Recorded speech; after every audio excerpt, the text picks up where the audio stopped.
Form चिंचाळे आणि बापूशेठ आंबेकर वडकी पुणे यांच्याकडून या ठिकाणी ड्रायव्हरला 500 आणि समोरच्या 500.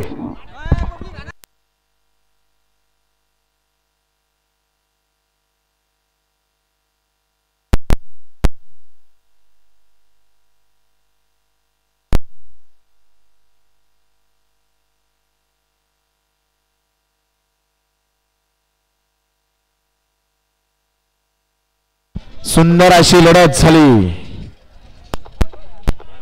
सेमीफायनल 4 मध्ये सुंदर अशी लढत झाली. आड्याल पडत होते फोरसुंगीकर आणि पड्याल पडत होते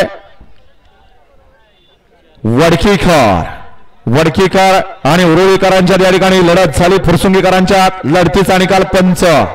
सेमीफायनल 4 चा निकाल सेमीफायनल 4 चा निकाल तास क्रमांक 4 वरती धावलेली गाडी कानिपनाथ मोबाईल शॉपी सासवड या गाडीचा 1 नंबर आला विजय बैलगाडी मालकाचा त्यावरती बसणारे